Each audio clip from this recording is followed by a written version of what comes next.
Simpson cartoon کے اندر ایران اور اسرائیل کی حالیہ جھڑپوں کو کس طرح سے دکھایا گیا ہے۔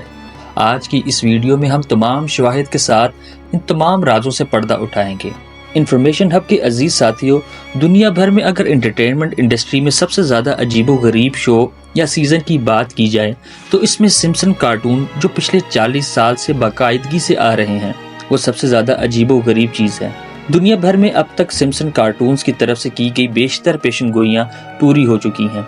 اور اس لیے اکثریت کا خیال ہے کہ سمپسن کارٹونز کے سکرپٹ رائٹر کسی نہ کسی طرح عالمی صہیونی کارپوریشنز کا ایک پلان کیا ہوا انسان ہے جو مختلف پیشن گوئیوں کو اپنے وسائل اور طاقت کی مدد سے پورا کر دیتے ہیں۔ اسی سلسلے میں بہت سارے افراد کا یہ خیال بھی ہے کہ ایسا محض اس لیے کیا جاتا ہے کہ دنیا کے لوگوں کا ذہن اپنی مرضی کے مطابق ڈھالا جا سکے، اور یوں ایک انٹرٹینمنٹ شو کے ذریعے پیشن گوئیاں پوری کروا کر عوام کی ذہن سازی کی جا سکے۔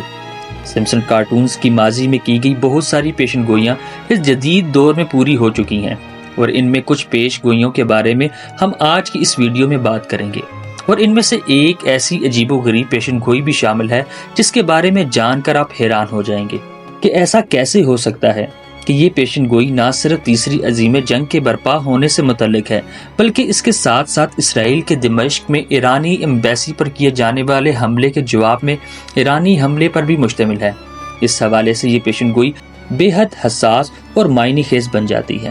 پیارے ناظرین، سمپسن کارٹونز اپنی پیشن گوئیاں پوری کرنے کی صلاحیت کی وجہ سے دنیا بھر میں مختلف قسم کی تنقید اور تعریف کا ہدف بنے ہوئے ہیں۔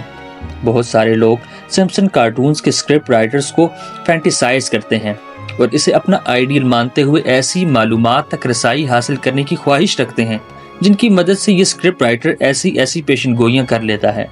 دوسری طرف بہت سارے لوگ سمپسن کارٹونز کے اسکرپٹ رائٹر کو عالمی شیطانی کارپوریشنز کا نمائندہ سمجھتے ہیں جو دنیا بھر کے حالات کو اپنی مرضی کے مطابق ڈھالتے ہیں اور کسی بھی وقت کسی بھی قسم کا کام اپنے پاس موجود وسائل اور طاقت کے بلبوتے پر کر سکتے ہیں، اب چاہے اس مقصد کے لیے کوئی خونی حادثہ رونما کروانا ہو یا لاکھوں بے گناہ لوگوں کی جان سے ہی کیوں نہ کھیلنا پڑے۔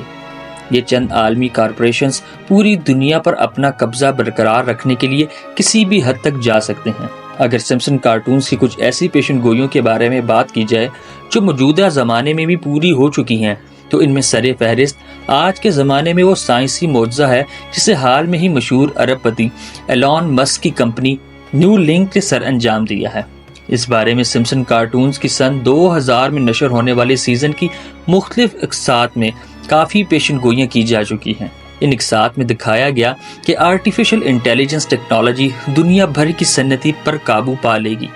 اور دنیا بھر میں بڑے پیمانے پر انسان اسی آرٹیفیشل انٹیلیجنس ٹیکنالوجی کی مدد سے دنیا بھر میں دماغی بیماریوں کے علاج بھی کیا جا سکے گا، اور وہ لوگ جو اپنے دماغ کی مدد سے اپنے جسم پر کنٹرول کھو چکے ہیں اور ایک مخصوص کمپیوٹر چپ کی مدد سے دوبارہ اس قابل انہیں بنا دیا جائے گا۔ اس پیشن گوئی کو پورا کرنے کا بیڑا ایلون مسک نے اٹھایا، اور انہوں نے حال ہی میں طبی کارنامہ سر انجام دے دیا ہے۔ ایک ایسے مفلوج شخص کے دماغ میں برین کمپیوٹر انٹرفیس چپ لگائی گئی ہے جو اس مفلوج شخص کے دماغ کو پڑھنے کی صلاحیت رکھتی ہے۔ وہ مفلوج شخص میں سوچنے کی مدد سے بہت سارے کام کر سکتا ہے، کیونکہ جسم دماغ سے آنے والے پیغامات کو موصول نہیں کر پا رہا تھا، تو نیورل لنک کی جانب سے جاری کی گئی اپ ڈیٹ میں دکھایا گیا کہ یہ شخص اپنی سوچ کی مدد سے کمپیوٹر پر ٹائپنگ کر رہا ہے اور ہر طرح سے کمپیوٹر استعمال کر رہا ہے، اور یہاں تک کہ مختلف گیمز بھی کھیل رہا ہے،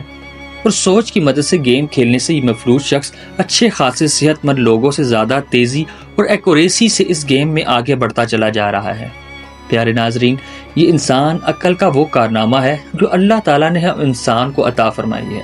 اور اس خبر کے بریک ہونے سے پہلے ایپل کمپنی کی ویون گلاسز جو آرٹیفیشل ورچوئل ریالٹی کی حامل ہیں، ان کے بارے میں بھی سمپسن کارٹونز کی مختلف اقساط میں پیشن گوئی کی جا چکی ہے۔ یہاں تک کہ ایک قسط میں یہ بھی دکھایا گیا کہ لوگ اس وین پرو گلاسز کے اس قدر عادی ہو چکے ہیں کہ ان استعمال کرتے ہوئے مختلف حادثات کا نشانہ بن رہے ہیں، کیونکہ چلتے پھرتے ان استعمال کرنے کی وجہ سے اپنے آس پاس کے ماحول کی جانب ان کی توجہ ہٹ رہی ہے،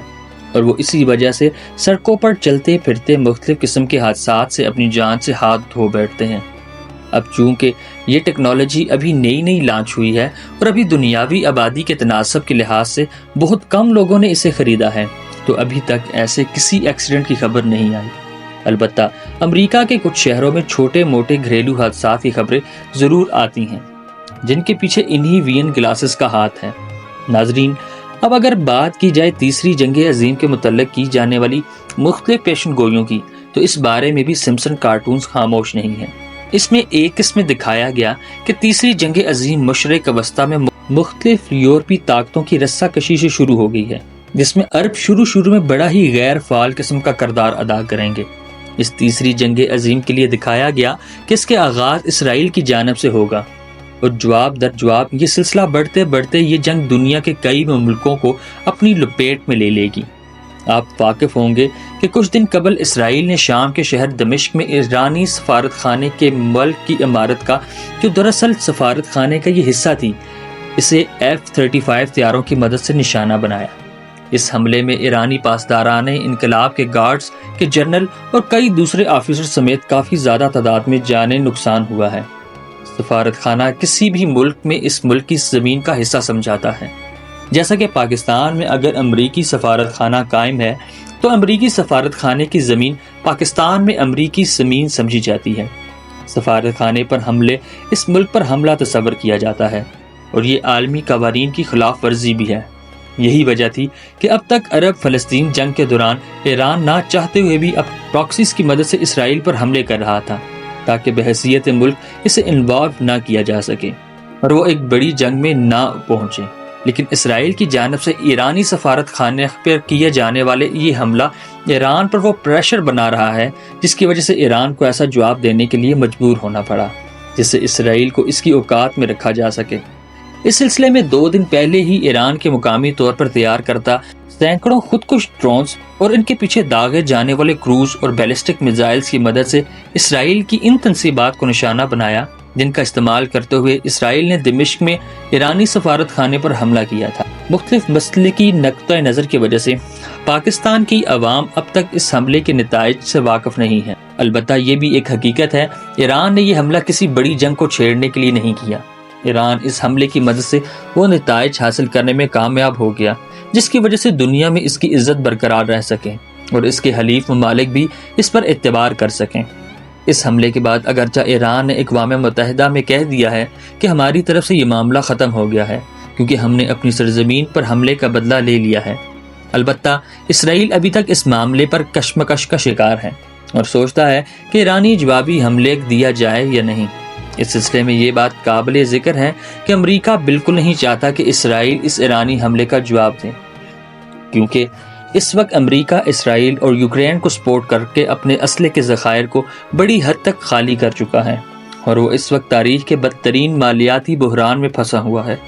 اگر ایک تیسری جنگ شروع ہوگی جس میں لازمی طور پر دنیا کے بہت سارے ممالک حصہ لیں گے تو امریکہ کے پاس بھی اس جنگ میں کودنے کے سوا کوئی چارہ نہیں بچے گا، لیکن اس جنگ میں حصہ لینے سے امریکہ کی معیشت زمین بوس ہو جائے گی۔ یہی وجہ ہے کہ اس وقت امریکی اسٹیبلشمنٹ کسی بھی نئی جنگ کو چھیڑنے کے موڈ میں ہرگز نہیں ہے، حالانکہ امریکہ نے ایران کو بھی دھمکی دی ہے کہ اس حملے کا جواب ضرور دیا جائے گا۔ اسی سلسلے میں اس حملے کے 6ویں دن بعد آج صبح ہی اسرائیل نے ایران کے مختلف شہروں کے اوپر میزائل داغے ہیں، لیکن تاہم ابھی تک کوئی بھی جانی یا مالی نقصان کی رپورٹ منظر عام پر نہیں آئی۔ شاید ہو سکتا ہے کہ یہی وہ ٹرننگ پوائنٹ ہو جہاں سے تیسری جنگ عظیم کا آغاز باقاعدہ طور پر شروع ہو چکا ہو۔ آنے والے دنوں میں کیا ہوگا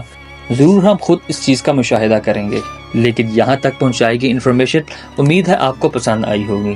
ایسی مزید انفارمیٹو ویڈیو کے لیے ہمارے چینل کو سبسکرائب، اس ویڈیو کو لائک اور بیل آئیکن پر لازمی کلک کیجیے گا۔ والسلام، اللہ تعالی ہم سب کا حامی و ناصر ہو۔